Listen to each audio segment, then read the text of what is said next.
I got no problems. Not like Junkie Bones. Morning hands. Morning hands? You call that Junkie Bones? Oh, dude, it's bad. They aren't not even sure what causes that syndrome, but they're aware of it. That is hyperallergesic, caused by too much morphine. Morphinism.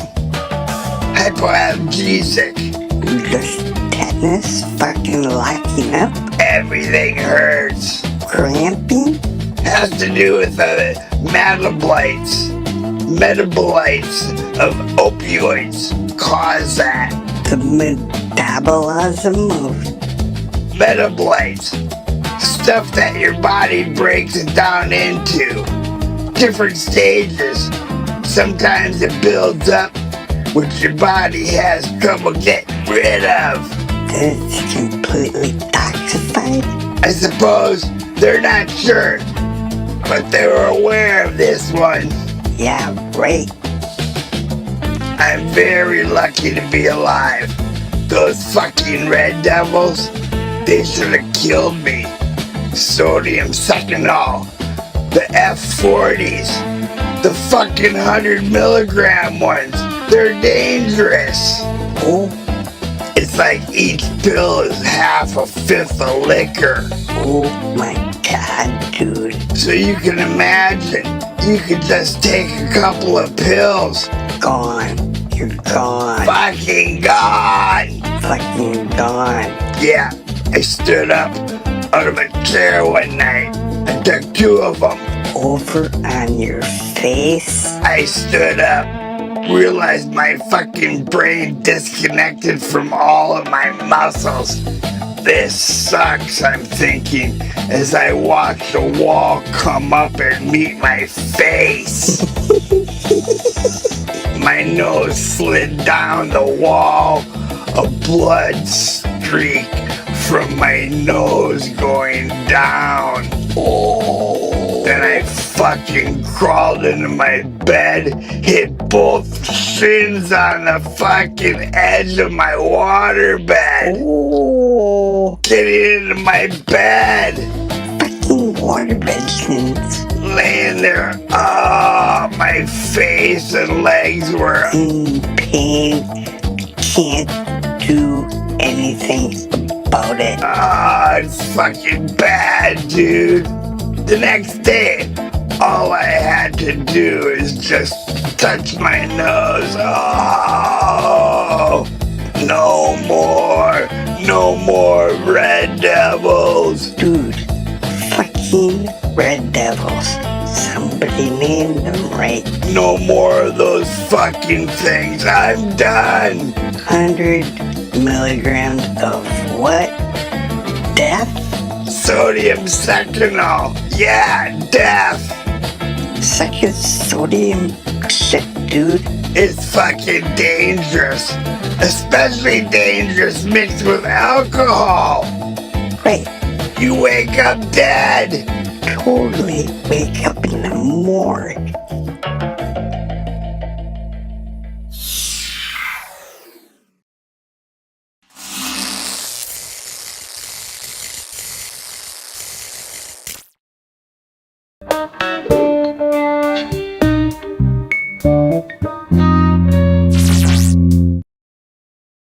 Right on. Shot these 200-year-old oak trees. Wow. Good to see you. Good to see you. Good to see you. Can you use some coffee or tea? Coffee. What Totally. do you like it in? Whatever. I done everything. Cream. I don't have any LSD. No, that's okay. We'll do that some other time. The old days. Yeah. This is my partner. We've been together almost 16 years. Basically, I've been in the same apartment in New York for like 55 years. So it's so nuts in New York. I'm not really missing it. And I miss the museums. What's your name? Hello. Clark V. Fox, artist in residence. So we were Cherokees in Powhatan. And my father, they both, my mother's family escaped from the Trail of Tears and passed themselves off as French, but everybody knew they were Indians. And my father's family, they went down to Mexico, and then it became Texas. And my great-grandmother was born in Mississippi, and my grandfather on my mother's side was born 2 years before Custer died in Missouri. And they're both really super smart, but just really screwed up from being some low self-esteem. So I got an Indian profile, but I got like an albino skin. And so these guys, I'll be getting a little attitude, and they say, hey man, you into rap? And then I go, When the la-la hit you, lyrics just split you. Hit so hard that your hat can't fit you. Either I'm with you or against you. On my adventure back through that maze I sent you. Talking to the rap inventor, nigga with the game type. Fifth of that flame right, spell my name right. Sipping on booze in the house of blues. I'm going back to Cali. they're rolling on the floor. They go, Oh man. so weird. And then the Indians, I studied with a medicine man out in who was Little Crow, who was his great-grandfather was the Little Crow, the Lincoln thing. Like all my Lincoln pictures are have to do with the 38 guys that got hanged on Christmas Day or the day after out there. And so I studied that. And then my crazy brother, he got me in Santeria. My life has been so weird because I got the spirit of Elegua and Shango, because I'm living the dream. And then I quit drinking. I almost have 46 years that I haven't had a drink. And I just do service, help people, you know. I never got into making the money thing because, more money, more problems. So I'm working on a series, that's for, I went to high school in Alexandria, Virginia, and it was the hometown of George Washington. And you can get the one on the left, pull that one on the far left. Yeah, see what the other one behind that is. And then there's one behind that. I still haven't done the eyes on them.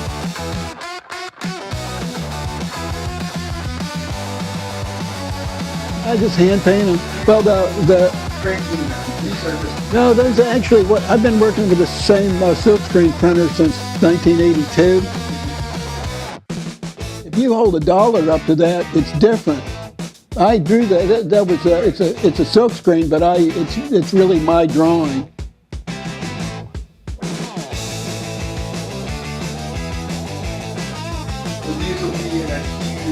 Yeah, it's gonna have I'm gonna have a big wall.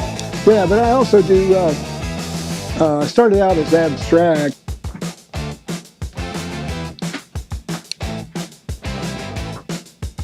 Okay, this is the stuff that I got really well known for, and I'm considered one of the last of the real color painters at a young age, blah blah blah.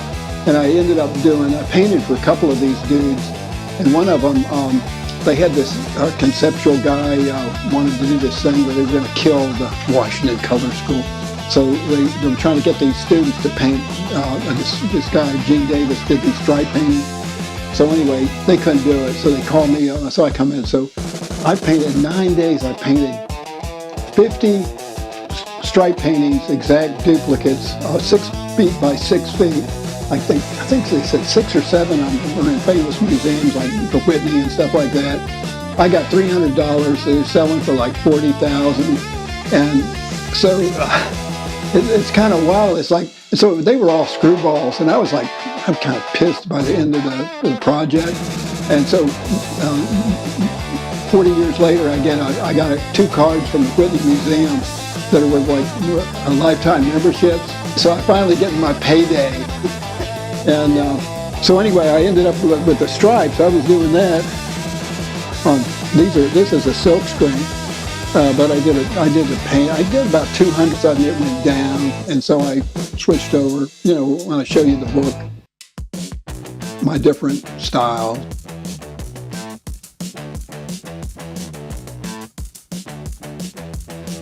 It's one of my favorite George Washingtons right there. Is this something that you would like? You're gonna keep, or this is just another period? Well, let me tell you, Greg. You know that book? Yeah. Everything in that book I own.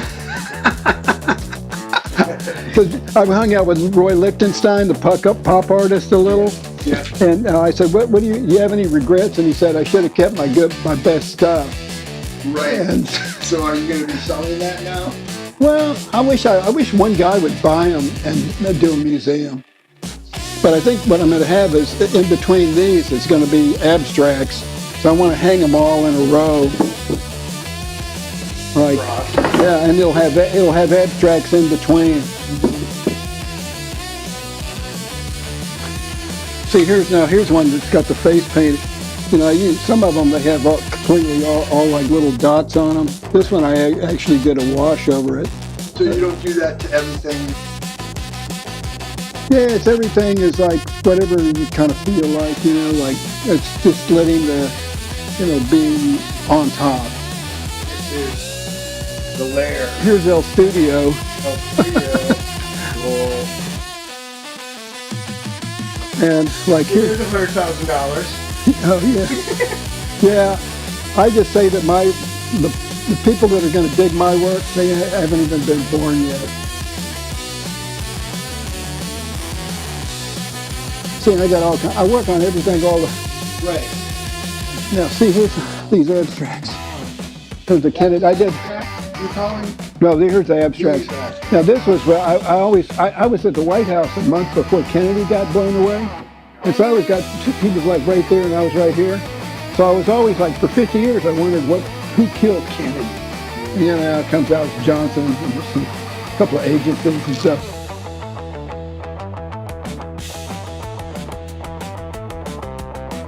Here's the abstract. Well, this is Mr. Peanut.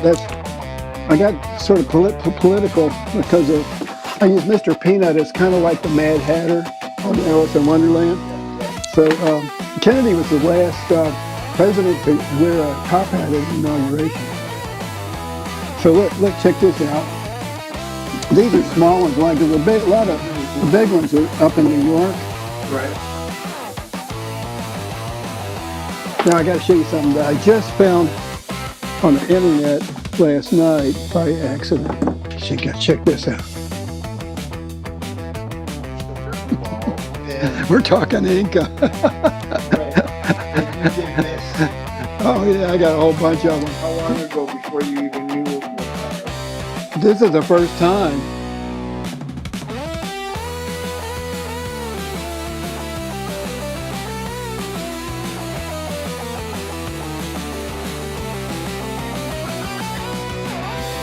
Pretty crazy, eh?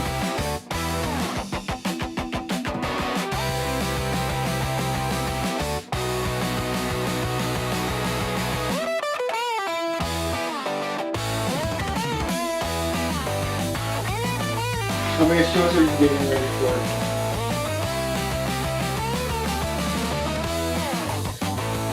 Well, I have one show with some. This guy's trying to do this thing. It'll be a show at a Grand Central Station with some mostly famous street artists and me, and we're supposed to be decorating an Amtrak. Oh, here's this book.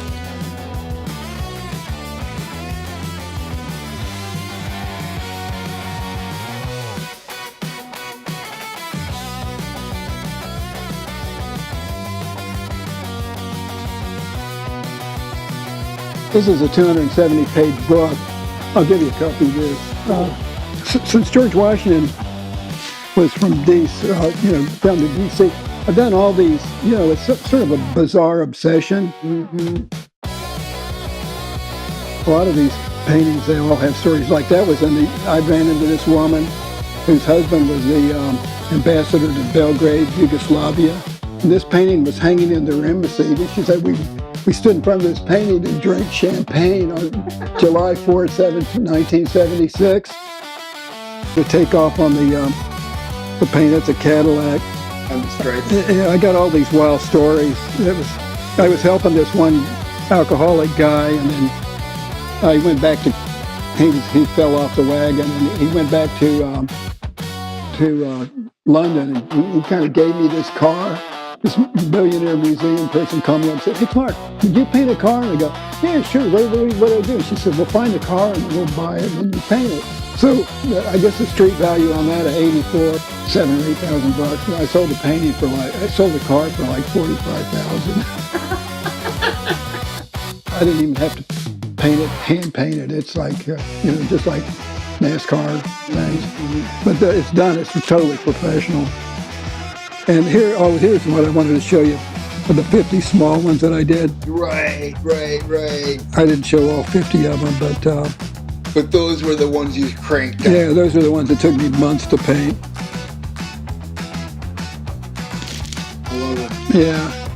But you know what I find with a lot of abstraction is that they've lost the soul in art. I don't understand that. Except, the CIA pushed abstract expressionism, which looks like it has soul, but does it?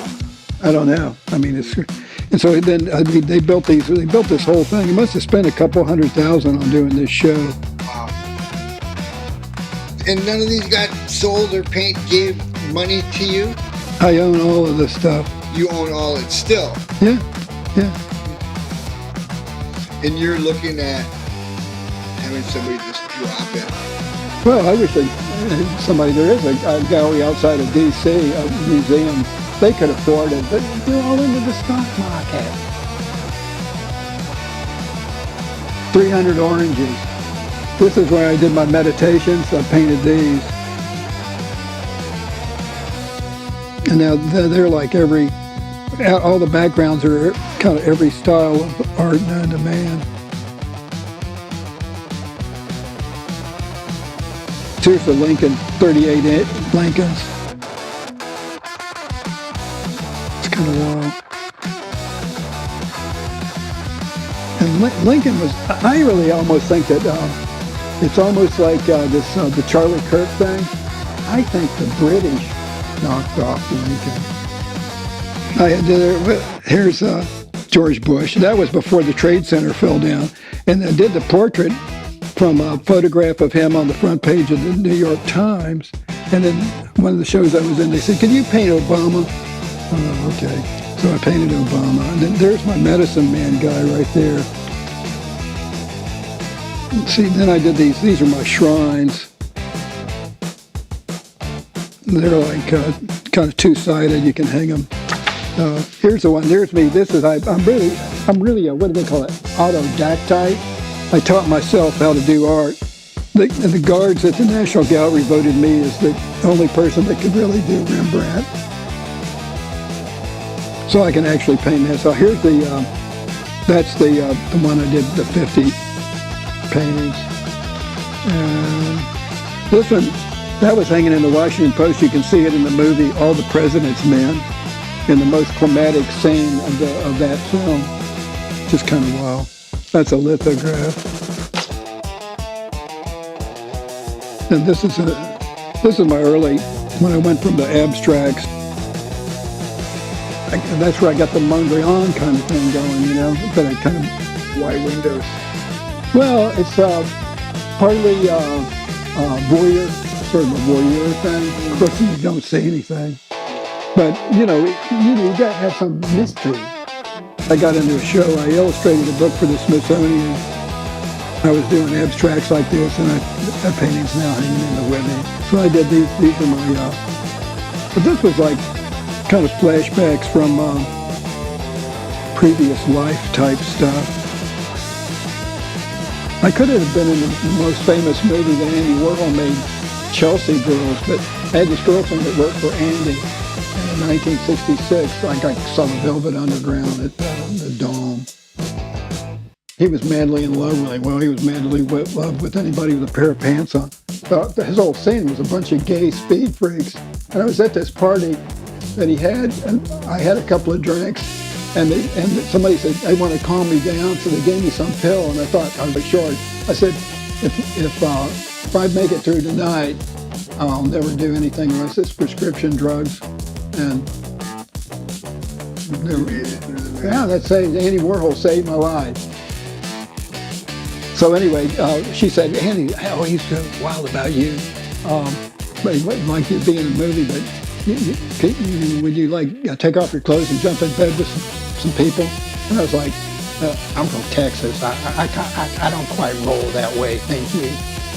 And so everybody hung out with him. That guy was like, he was like Dracula. And it was funny because Kathy, she had a painting. She did all this work for him. And I'd go to her house and she had all these little paintings on the wall. And she'd go, Andy, I need money. You know, my parents were from Sicily. They're real poor and everything. And she goes, Kathy, I'm kind of broke right now. Couldn't you take another painting, please? So she did. So anyway, she's walking around 14th Street one day, and she runs into Andy years later, and he says, Kathy, hey, I have something for you. Come over to my office. So she goes over there. He gave her this self-portrait about like this big, like that. It went to auction like about 10 years ago. She got $4 million. Now, so when you help somebody, you never know what the karma's going to end up. Oh, there's that one. And I actually had this whole big wad of tape, like I guess there were 4 of them to do all these paintings. And this crazy guy, Douglas Davis, he passed away. He was a real nut. He put it in a plexiglass box and had a thing, and he died. He sold his painting, and he sold the sculpture. I'm trying to track it down because it's like a sculpture, basically the tape, and it's got like on 2 sides of the tape, one of this color. So it's actually like a sculpture. So I'm trying to find that. And here's some. When was this book put out? About 3 years ago. And it was actually, Banksy, right? Oh, yeah. Well, the guy, I had this guy, he started doing these shows. I showed Shepherd Ferry really early. I didn't show Banksy. I showed all these guys, famous graffiti artists. Well, he didn't go to college. Roger Gassman, he's like he did the big show for Jeffrey Deitch. He's the foremost expert on all that stuff, and he credits me and Jeffrey Deitch for putting him on the map. Roger Gassman. He did the book. Where's his name? There it is right there. I don't know. I'm not, most of the people that have been able to afford my work went to Harvard or Yale or something. I have a painting in the Yale collection. Here's some recent, this is some recent one. Well, that's from about 8 years ago. I did some big ones. There's another one. But then here's the stuff that I wrote. Now see, this goes back, I like, what's his name? That Russian guy, can't think, Malovich. And then, but these things are pretty good, I gotta admit, because that's a big one. And so I was doing these for, I did some shows, and then all of a sudden it's just like the wind stops blowing. And so I moved on to another one of my modes. But, I'm not going to, this was a lot of, I hate to say art is fun, but I really enjoy making beautiful things. And the whole art thing with the Clement Greenberg, it's like art's got to be ugly.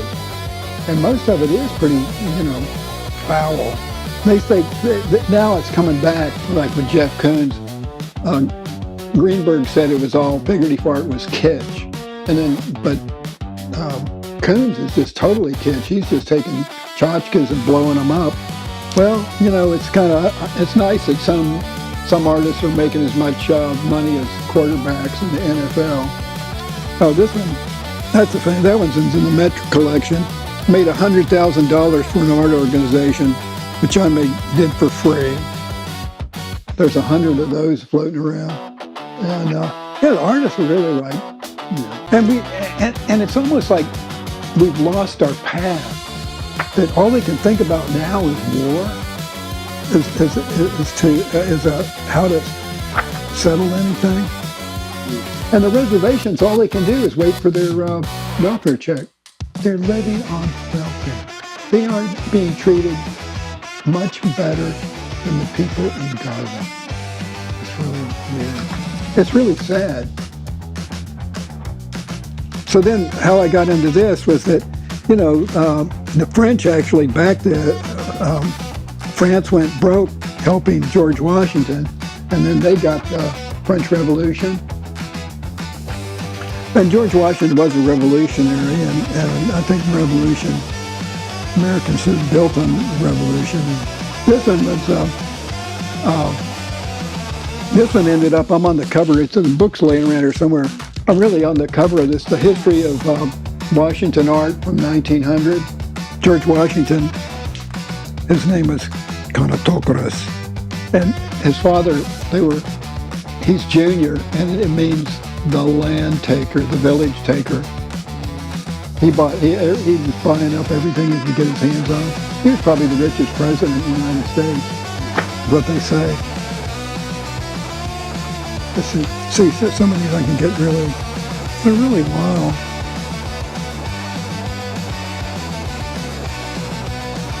So we got squares even going back to the 60s.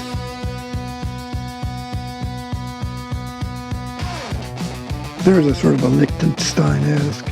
That was blown up from an article in the Washington Post, like it was about this big, and I blew the Ben-Day dots up on both of those. And then here's my, I would be considered a hostile Indian. That was the Presidente de Mexico,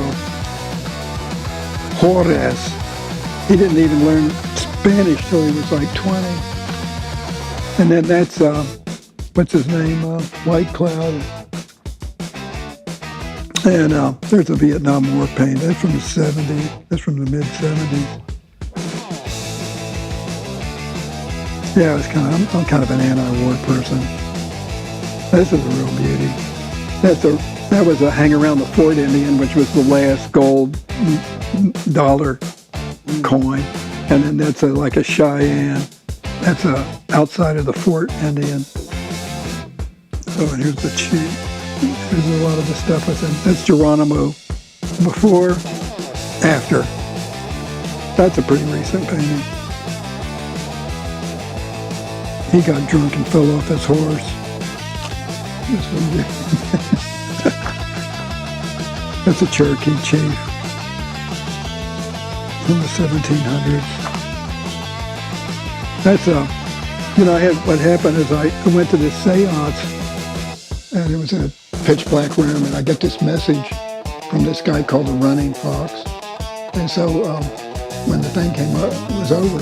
It's totally black. I'm like, shut your mouth. Please go as black as this room. Two women. It's a clock when you got your reading. There was a blue light around you. I go, really? And the message was from the Running Fox. The next day, just a coincidence, I went to the National Gallery. I go into this one room, and it's like a painting of Running Fox on a horse. There was two other Michael Clarks in England that were quite famous, so it was time to change my name, because at that time I was just going by the name Clark. This is the guy that I'm kind of doing all my stuff through. And the reading said, you know, you're doing the right thing. That's a guy on the cornbread box. This was on the can of beer called Crazy Horse Malt Liquor. But his real name wasn't Crazy Horse. It was, his horse is crazy. And he was junior. They get it all screwed up. And then that's the German thing. That was on every German belt buckle. Gott mit uns. God is with us. So, and then the Indian motorcycle. But you know, they only wiped out 90% of the Indians in the United States. I'm not resentful. Shit happens when you're making other plans. That's what's happened today. That was from an Islamic mosque in Isfahan, Iran, or Persia. And then that's from the Kabul, when we lost the war in Kabul, another lost the war by the United States. We gave them, 90 million? Oh, this was the movie, that's quoting Dennis Hopper in Blue Velvet. I'll fuck anything.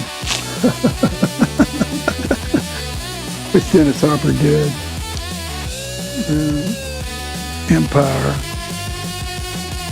So what happened is a lot of these shows, when I go in to see an abstract show, I'm more interested in seeing who owns the thing than the painting, because there's nothing hanging on the wall, basically. Nothing. It's more interesting who bought it.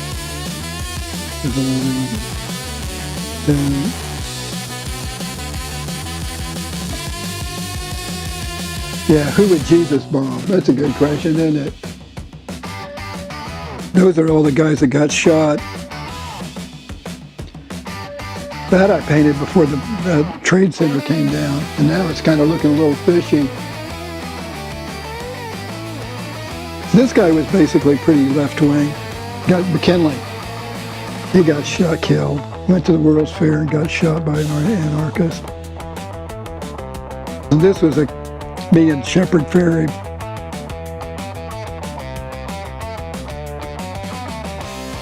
There's me now. There's me at the Ritz Hotel in Paris, France, in the mid-70s. There's me in my New York studio. Now here's the thing.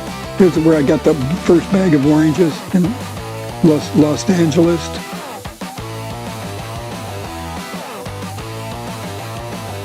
And that's from Corpus Christi. That was the last before we moved to Washington. So I have a connection with George Surratt too. I have a lot of Surratt coincidences. That's a Rolls Royce. That's a lifetime of painting. Yeah, this is just the tip of the iceberg. A lot of stuff's been stolen or disappeared.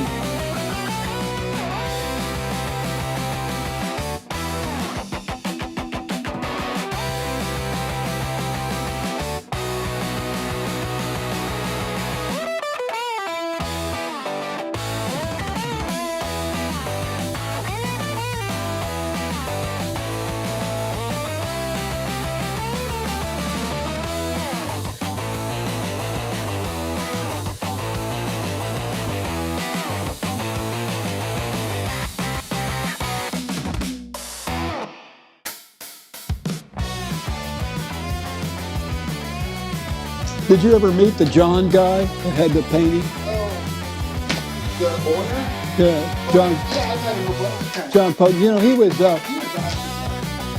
He went to that little liberal school up in Vermont, Bennington, and they say it's built on an Indian graveyard. And people have told me everybody that's gone there is insane. And I've met all these Bennington people that got screws loose. Well, John, he had a gallery called the Zego One, which was backed by David Lee Roth, and he had all these people, Dan Blocker's son, and he just marijuanaed his way into non-existence.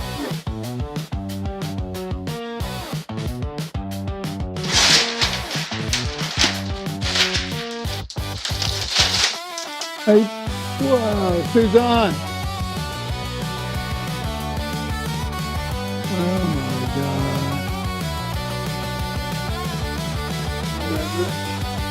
You know, a lot of these things I don't remember, but I didn't remember it looked like that. Wow, look at that. I didn't even know the thing was on canvas. So I bought this for $750 at the Zero One. My sculpture was there, got stolen. I bet you need to get paid for Incredible. Can't get my jaw off the ground.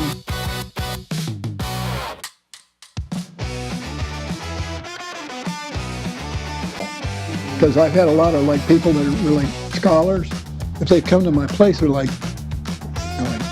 "Whoa, how do you do that? You know, how did you get here? Like, there's nobody that's got this kind of thing." And I said, "Well, I spent millions of hours staring at masterworks, and it's like, I don't know, it could be irrelevant in a way, but it's the way I float." I mean, it really has kind of gone out of control. I mean, we're living in the future right now. It's kind of weird. I just tell everybody to, whatever you're doing, try to get documentation, and you got your films. I'm just trying to live every day like it could be the last, just enjoy it. Even in the Bible, Jesus tells people you're supposed to be happy. So I'm going to put my thing into my art, and that's probably so good that they're my children. I mean, the people that do get my stuff are like, they say like, you almost have to be with the stuff for a while. A lot of people have it in the bedroom and they're looking at them all the time, but it gives off an energy. My energy I put into pictures, it's. And you look back at all the great artists and the stuff that they don't even know who did it. It's really better than most of the stuff I name people. That's what I use the high bar. Go for the high bar. Halloween cards. Here's a finished one.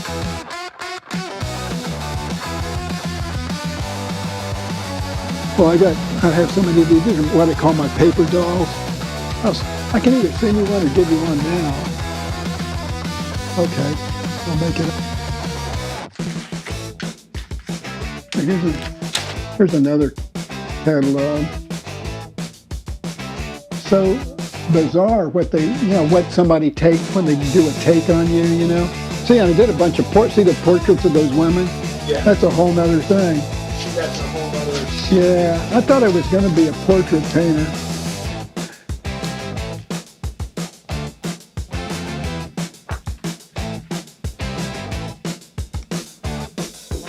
Now those, my postcard stuff, the National Gallery was doing an interview with these collectors that gave 5,500 original works to the National Gallery. They were one of my best friends in the 70s when I was in New York all the time. So, Herb and Dorothy Vogel. Well, anyway, long story short, they mentioned all these big name people and me. And so it's only about a 3-minute kind of thing. But they said, are you still getting any art from any of your collectors? Because all this stuff is in all these cards are in the National Gallery. And Dorothy laughed and said, yeah, Art Fox, we've got 100 of them. Because I've been sending them cards since 1971. So, it's really, so this stuff is very significant. I can only do about 2 of them a day. It's sort of better than watching the nightly news. Well, here's the Coney Island guy. I'll try to speed it up.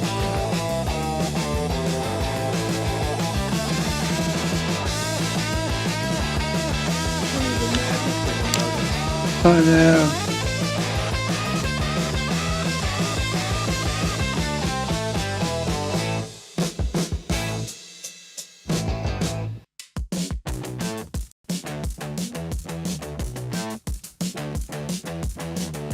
That's the ticket. Do you have like process that you just go for it? Well, part of the thing is that like I haven't done a lot of the squares for most of the summer. I just kind of like I'm working on this one right now. And The underneath one. yeah, I usually don't work quite like this, but you can see how it's developing. Yeah. And this one I'm hand painting it. So it takes a lot longer to do the tape stuff, Oh, I see. You tape it off, paint it. But this is probably not going to be taped. I could tape it, but you have to keep painting till you get it like dude, that one's done, that's done. I'm getting worn out and uninspired, so it makes me go work on something else, and then that's how I can keep it fresh. Like I've been working on a bunch of Georges. And, see, there's a pile right. I didn't even see that. These Yeah. are all Georges. Yeah, those are all kinds. There's some peanuts. There's some. That's wild. Well, there's some inky ones. Yeah, there's some. Yeah. I'm not, it's almost.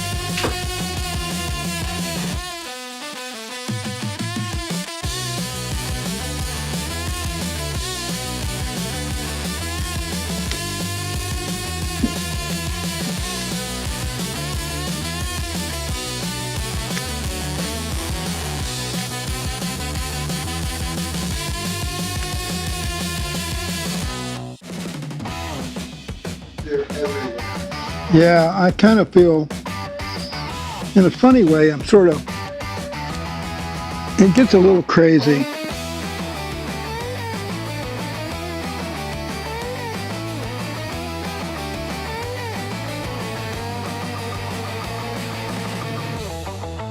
Just that well, a lot of them, they take a lot, well, that takes a long time. Now that's hand painting.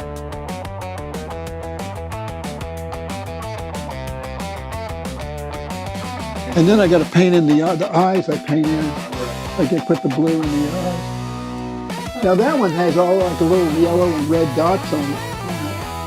This one over here. Yeah. So there's dots on top of the dots to give it more color in the face.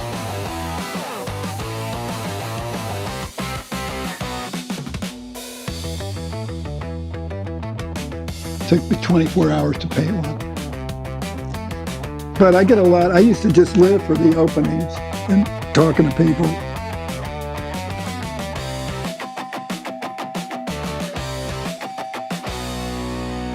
And the thing is, I send to the friend, you know, my lessons, they open their mailbox and, you know, everything like this, and then they open it up and it's like, so that's, you know, and it's sometimes I don't even hear that, but it's like, you know, it's like if you're a priest and you're doing the mass in Latin. So there we go.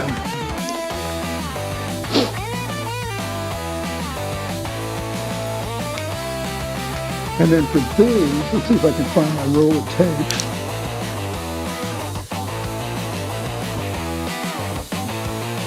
So to do this, there it is.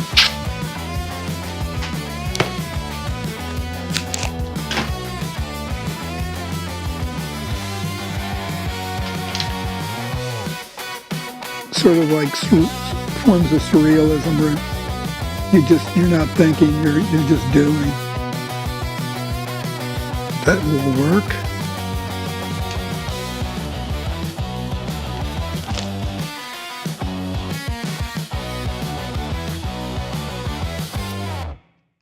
And this will go with your one I'm giving you. Yeah.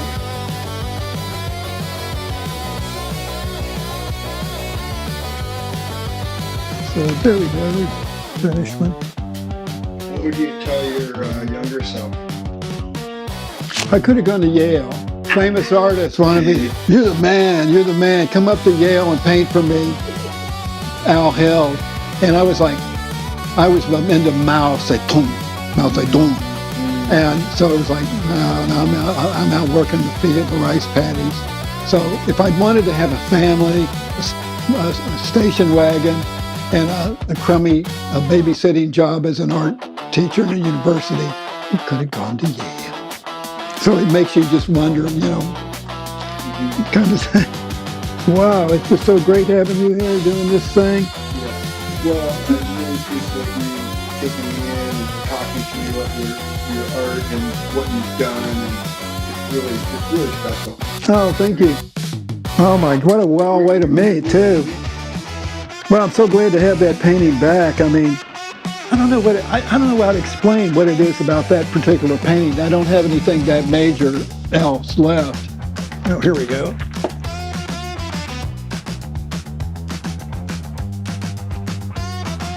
What would you tell artists? What would you tell somebody that is thinking about doing what you're doing? I think the best thing to do is try to, like I work to speak English. That was the bug that got me going. I tell people get work in a studio. But, you know, I think you just have to be true to yourself. It's just, and then you just have the higher powers of helping you.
flames erupt.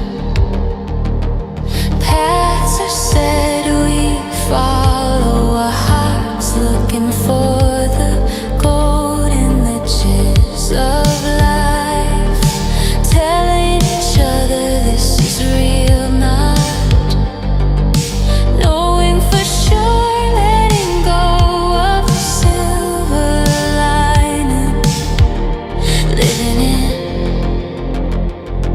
the full red blood of every day.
Ooh, I have a little bit of stuff here.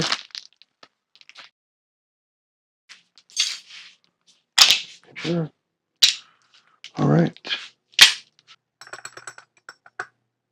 Still digging it. I have polished up a bunch more of these. They are all ready to be plopped in. Nice one. I like this. Ooh.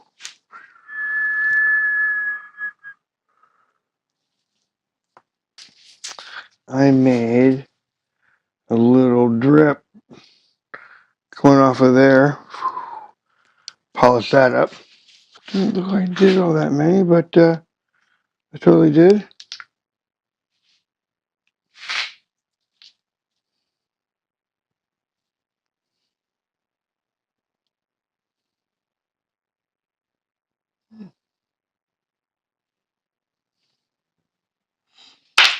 Oof.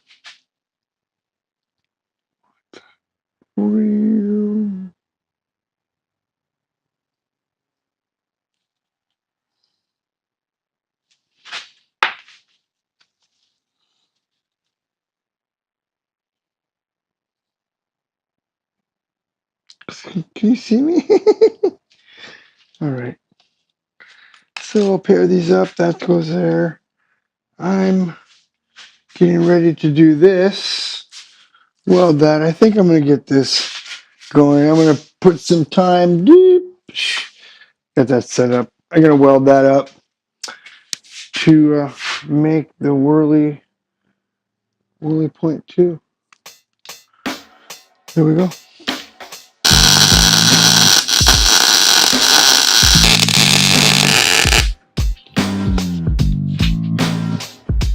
Voila!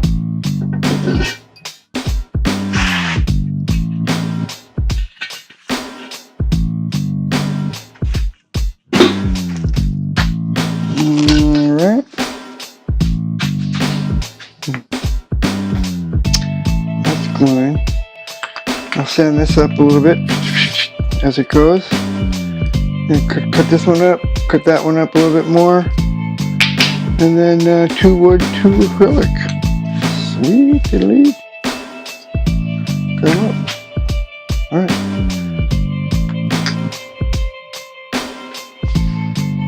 You are almost dry. Got a few more kernels. It's gonna be that one. Kernel time. Kernel time. Kernel time. And I'm gonna have to get in. Not right now. I have made a bunch of these little sticks with rubber on them. Instead of the tingy, it's a little warmer.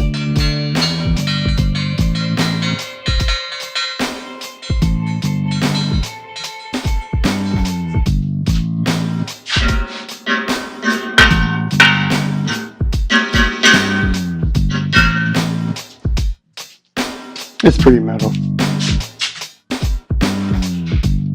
6 to play. Above that.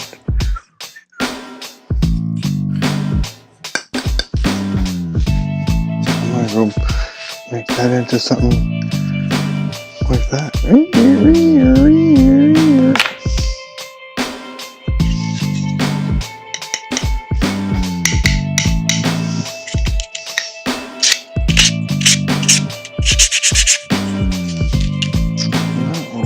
The end of one of these. Better make one of these.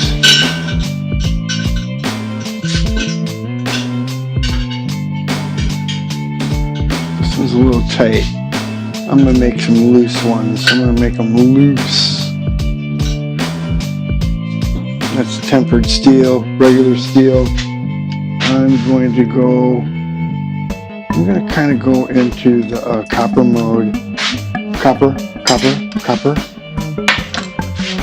All right. I'm gonna make this 2D into 3D, just like that. Here we go, 3D. Ooh.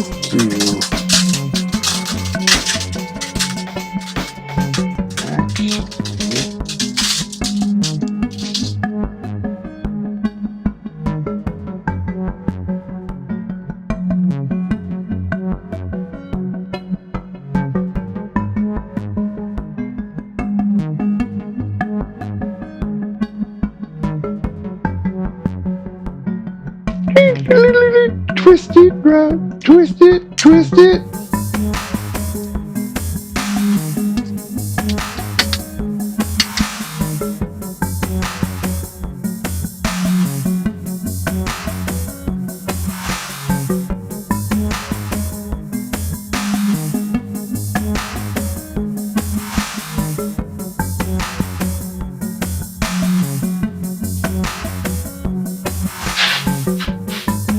Oh yeah.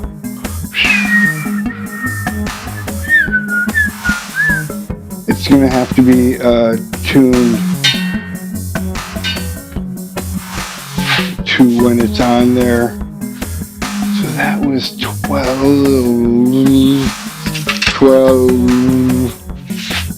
Okay.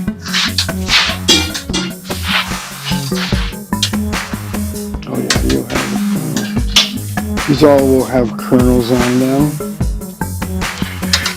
Right. Tighten up, tighten up. Come on, come on. Excuse me. Excuse-moi.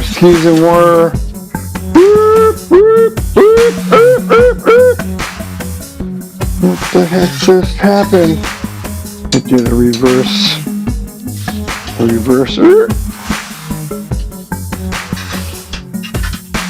Alright, always keep your orientation right. Catching people as it goes by. Hey, come on by. No, not really.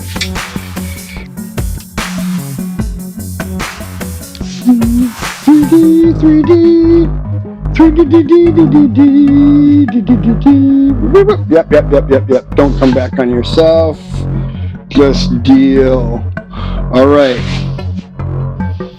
Just deal. You are going to be quite hard to deal with until you're on.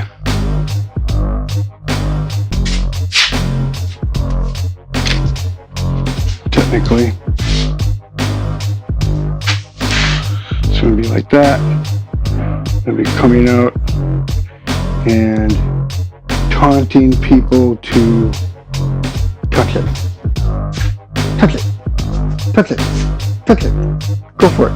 Touch it.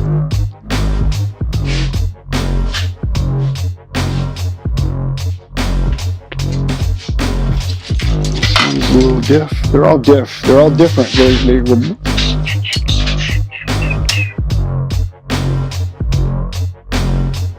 Yeah. I think I've hit on it. This one is going to be, that one might have to get torqued a little bit. I'm digging it. Settle down. Okay, I think the next thing is to clean this up. I gotta clean this up. Put these on. For real. That's it. Next.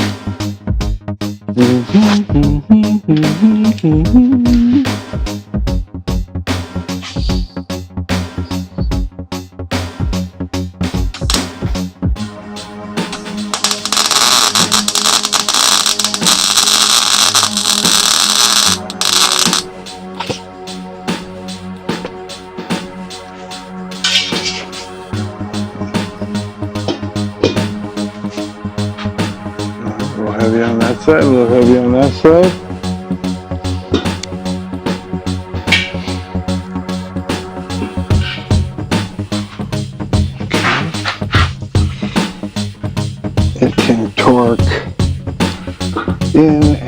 out and in and out.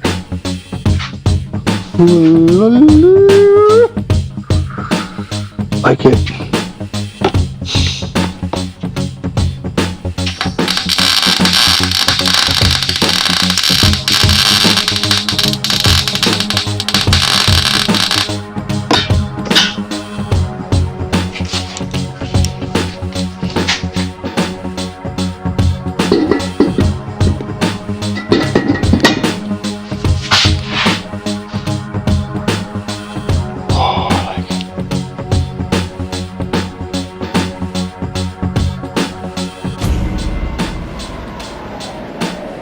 Yeah.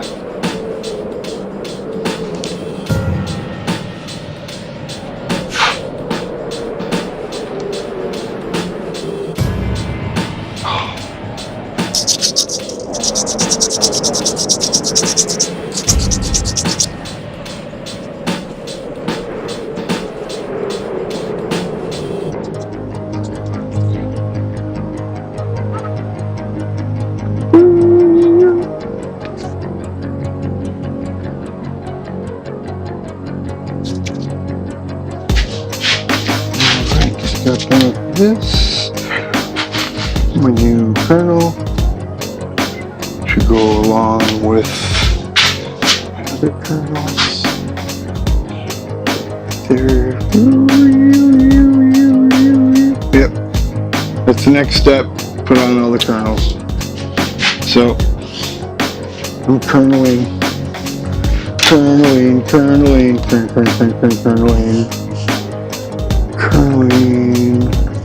whirling, curling.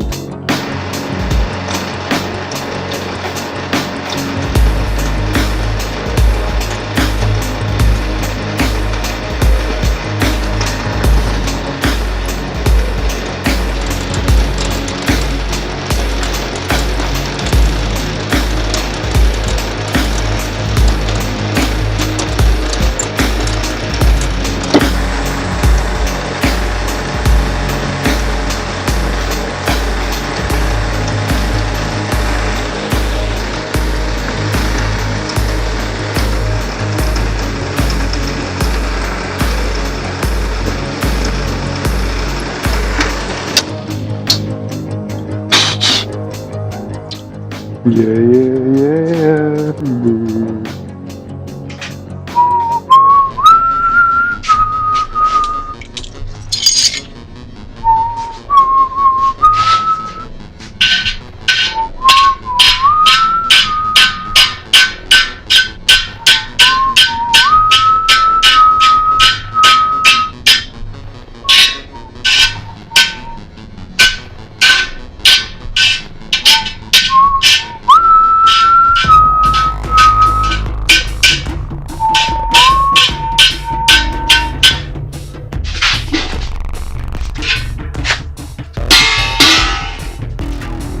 I could get a little kick on that.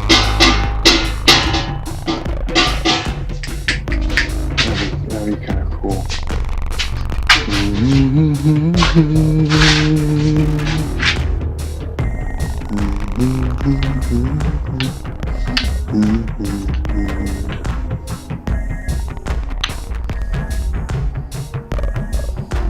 Oh yeah.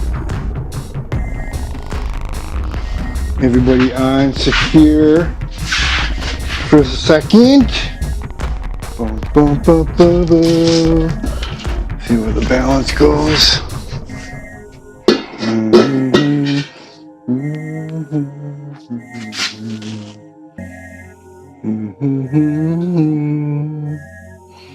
You can go a little bit farther out. You go a little bit farther in.